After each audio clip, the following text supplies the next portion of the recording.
In today's episode, I'm going to be giving you 3 reasons why you shouldn't invest in a Snap-on toolbox. So let's get started.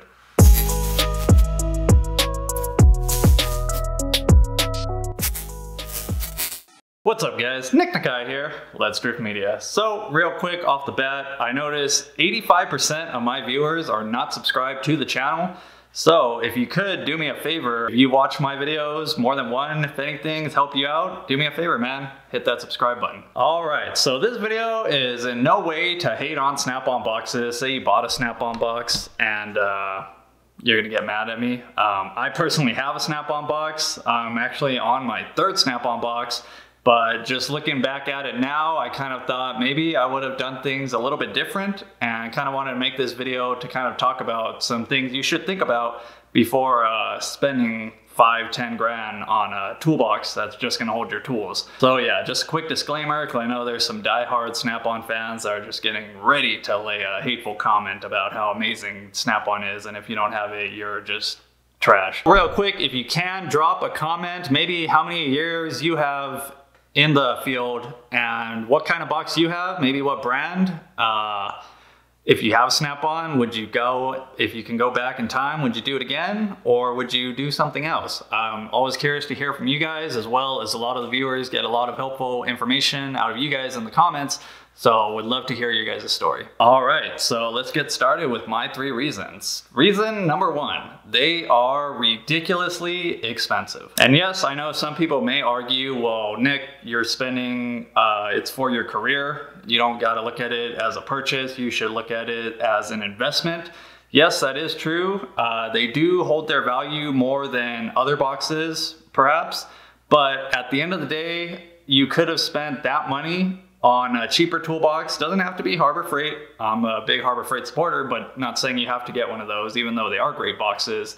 You could have bought a cheaper toolbox and instead used a lot of that money that you would have saved buying an expensive Snap-on box on filling your toolbox up with tools that you're actually going to use on a day-to-day basis. Because I've seen the prices, you guys know the prices on these toolboxes. Some of these boxes are getting up in like 10, 20K for a setup, and it's like pretty ridiculous. Like you could use that money as a down payment on a house in some cases, depending on where you live. And not to mention, one thing you got to remember is when you're financing one of these big Snap-on boxes off the tool truck, or any toolbox off a tool truck, you're not doing it on just the truck credit. So it's like they have the truck credit where it's you just pay them 20, 40 bucks a month or a week for your whatever loan you have or debt you have with the tool truck. But that type of credit doesn't show up on your credit history. When you finance a toolbox, that actually shows up on your credit history. So say you are trying to go buy a car or even trying to go buy a house,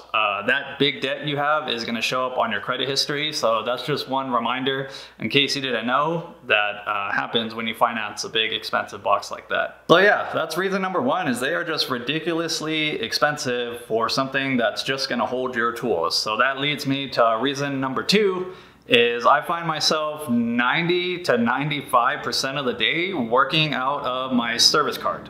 So I have my big 73-inch Snap-on box with a steel top. It's decently fancy. It wasn't super expensive. I probably paid like total 6 grand back then with the top, and it's paid off now. So I'm probably not gonna get another box anytime soon or do anything with that. But the thing is, I'm always working out of my service cart, which is a Harbor Freight service cart. And I put so much wear and tear on that and have had no problems with it.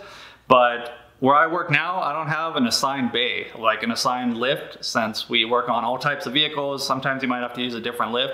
So my big toolbox kind of sits in the corner of one shop, and I have my service cart with me wherever I go, and I have all the stuff that I really use on the daily. Basic sockets, wrenches, pliers, everything, like majority to do most jobs. And it's like very rarely do I find myself going to the actual toolbox to get something out of it. It's like just if it's like maybe a specialty tool or something that I don't use commonly, then I'll walk over to my toolbox. But it just kind of got me thinking, like, why the hell should somebody spend so much money on a toolbox that's just gonna sit there and basically be like a filing cabinet for your tools that you only use rarely. I mean, not all people are like that. I know some people really just strictly work out of their toolbox. But a lot of people, especially too, even in the dealership, even now at Fleet, most people work out of their cart. That's just another reason why I think you should really consider when you're looking at a big name brand is how often you're gonna use it. Yes, you might want to say it's my toolbox, I use it every day, but are you really using it every day? Because I know myself, I hardly use my toolbox, and if I could go back, I probably wouldn't have spent that much money on a Snap-on box. I probably would have got one of the US General boxes like the one I have in my garage, and it's holding up just fine.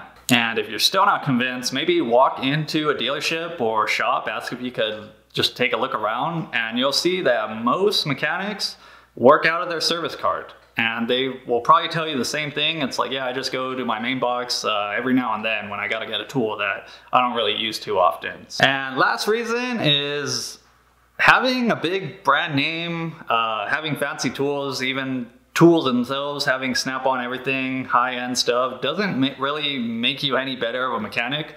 I can't say this enough, the tools don't make a mechanic. I've seen plenty of guys who have like all Snap-on, Snap-on out, they got like the Snap-on everything. Like everything's gotta be Snap-on or high-end brand, and like they just hate on all junk tools, and then it's like, they suck. Like they're not even a good mechanic. So don't think that by buying this box, like you're that much better than this other guy because he doesn't have as nice of a box as you. Like the tool brand doesn't really mean shit to you. And for me now, working 11 years in the industry, I very much, when I first started, of course, yeah, like I was like, oh my God, I gotta have Snap-on. Like I take pride in my work. I wanna have Snap-on. I wanna have the nice stuff. I wanna have the good stuff. It is true in some cases. Like I'm not saying Snap-on makes trash. Obviously they make very good tools, but there are also a lot of other brands that make very good quality tools and tool storage. And yeah, now 11 years in, I don't really care much about the brand of tools. I care more about what's gonna get the job done. And if I could save money and buy a less expensive model of something, I'm gonna go ahead and do that so I can spend my money I saved on something else besides having the fancy name, just to say that I have the fancy name. Now there's a lot more options than when I first started. There is Milwaukee's coming out with boxes, Tecton's making boxes, Boxo, USA Tools is making some nice boxes. Along with the Harbor Freight, the US General, they got the Series 3 now, they got the Icon line.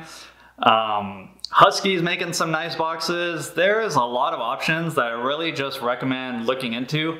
I mean, I'm sure a lot of these options were available at the time I was looking into boxes, but I didn't really even think about it. So that's kind of why I want to make this video, to kind of look at your options. And another tip is if you are maybe even buying your first box, some people say just buy a box and when you outgrow it, trade it in and get something bigger. I personally would just recommend going with like a 73-inch width box, because I feel like that's a decent sized box where you're not really gonna fill it anytime soon. And if you do fill it up, then damn, but I have a 73-inch box. I've had that box for like six years now, and I still have like at least 7 or 8 empty drawers that I could fill up. And like I said too, I'm hardly even going to that. Yes, I do need a big toolbox to store a lot of stuff I don't use, but I'm not really using it. It's just storage. So don't overthink it. Don't think that you have to buy the most expensive box. Don't think that buying an expensive box is gonna make you a better mechanic. Just buy what works for you. That's why I say take my advice with a grain of salt. If you wanna spend that money and have the box because you're like, I'm gonna have this box for the rest of my life, you're more than welcome to. But if you're buying the box just because you think you need to have a Snap-on box in order to be a good mechanic, don't buy it.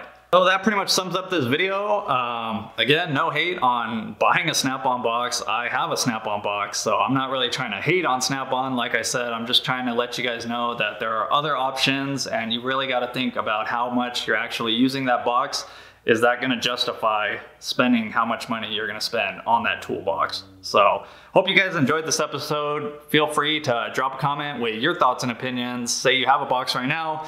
Would you go back and buy Snap-on, or would you maybe buy something else? But that's all I got for you guys, and I'll catch you guys later.